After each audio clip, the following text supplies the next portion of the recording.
Ingrid Betancourt songe à une conférence internationale sous les auspices de l'Union européenne pour traiter du problème des otages colombiens. La franco-colombienne, ex-otage des FARC, demande aux dirigeants d'Amérique latine d'être généreux pour aborder le problème de la Colombie. Ingrid Betancourt, prix Prince des Asturies de la Concorde, s'est entretenue avec Euronews. Ingrid Betancourt, prix Prince des Asturies de la Concorde. À quoi faut-il renoncer pour atteindre la concorde? Récemment, vous avez dit qu'il y avait trop d'affrontements dans la vie politique, que vous ne vouliez pas y retourner. C'est une renonciation, une manière de plier pour atteindre la concorde? Non, c'est seulement une décision personnelle. Un malaise face à une certaine manière de faire les choses. Mais je n'ai pas renoncé à la politique avec un P majuscule. J'ai renoncé à une certaine façon de faire de la politique, que je n'aime pas. Votre question est intéressante. Vous me demandez à quoi faut-il renoncer pour parvenir à la concorde. Pour y parvenir, il faut renoncer à l'ego.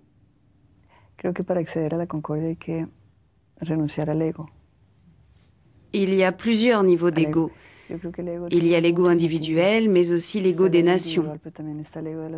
Je crois que dans la mesure où nous serions capables de laisser de côté ce sentiment de toujours garder la face, que nous ne pouvons jamais nous tromper, de toujours vouloir être dans une situation de supériorité, si nous arrivions à être plus humbles, nous parviendrions à la concorde.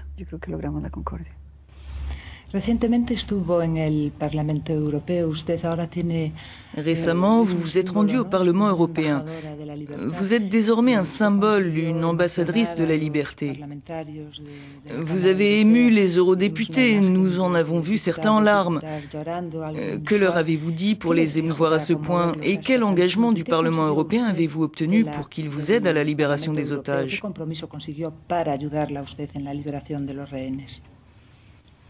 Je crois que c'est par le dialogue que mon émotion s'est transmise.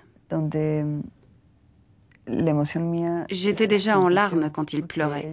D'une certaine façon, quand on essaye de dire des choses difficiles, les gens perçoivent l'émotion que l'on ressent. Je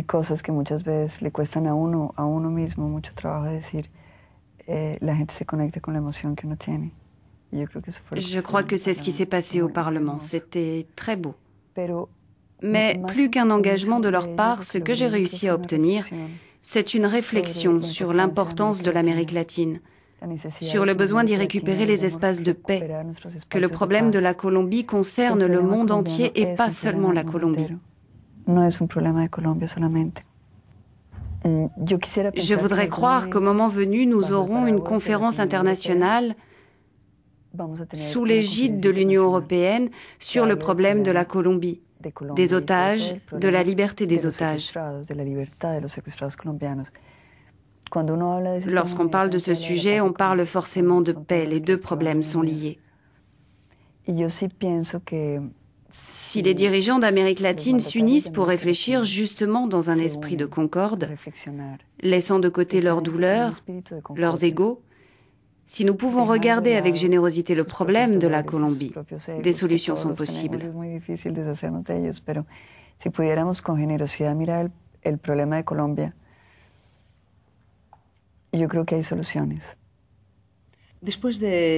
Après plus de 6 ans d'absence involontaire, otage dans la jungle, comment s'est passée la rencontre avec l'Amérique latine? Avez-vous remarqué des changements?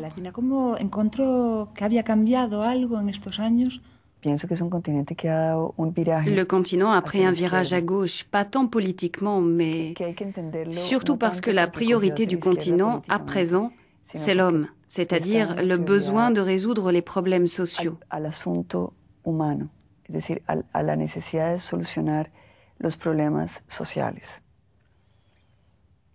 La plupart des dirigeants élus démocratiquement aujourd'hui en Amérique latine l'ont été sous cette bannière-là.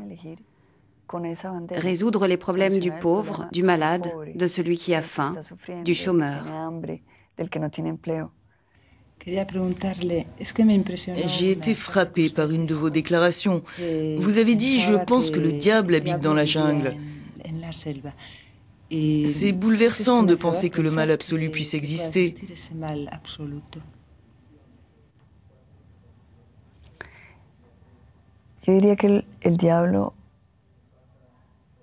Je dirais que le diable peut être n'importe où. Pas en tant que mal générique, particule cosmique ou essence.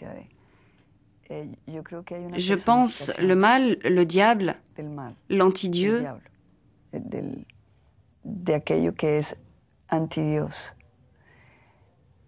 a de nombreux visages. L'orgueil, la médisance, la malveillance, changer les mots et les dire autrement pour provoquer des erreurs de communication.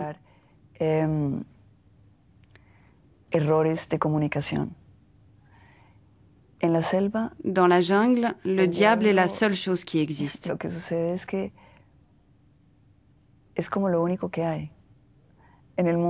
Dans le monde, il y a d'autres forces, mais dans la jungle, dans le contexte de la vie d'un otage, la seule présence, c'est celle de cet anti-Dieu, de cette négation de la spiritualité. L'homme est réduit à une toute petite chose, une ordure.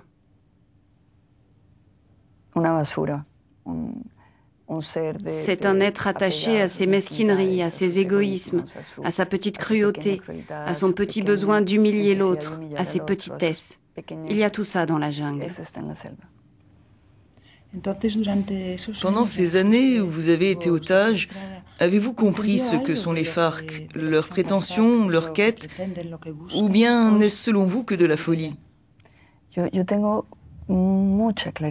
Je vois très clairement ce que sont les FARC, vraiment, parce que je suis restée dans les entrailles de ce monstre pendant presque 7 ans.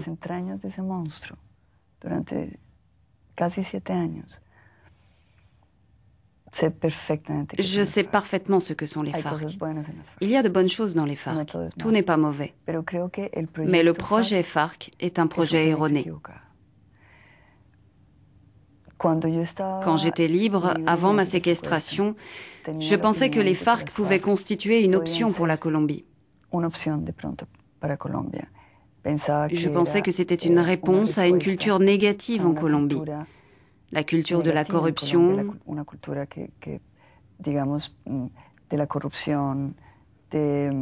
du manque de sensibilité sociale et par conséquent, la culture de l'orgueil de celui qui a du pouvoir et qui n'hésite pas à écraser quiconque pour arriver à ses fins. Je croyais que les FARC avaient des idéaux, offrant une alternative, un modèle de société qui, je crois, en Colombie doit être réformé. Ce que je constate après 7 ans de vie commune avec les FARC, on pourrait dire de mariage forcé, c'est que les FARC ne sont pas une alternative à une société problématique, mais un sous-produit, avec les mêmes vices, les mêmes comportements.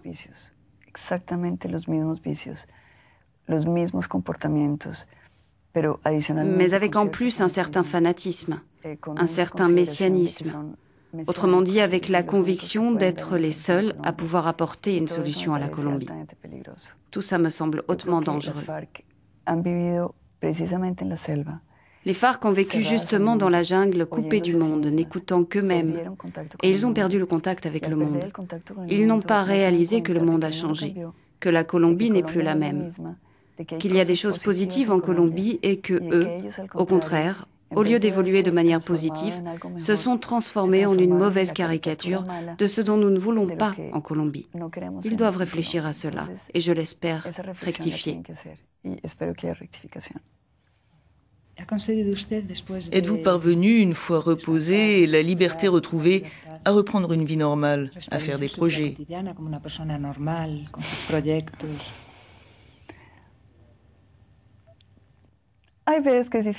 Parfois c'est difficile. Mais j'essaye et je suis habitée par une immense joie. Donc, malgré les difficultés que je peux rencontrer au quotidien, avec un peu de sens de l'humour, j'arrive à continuer à avancer. Mil gracias.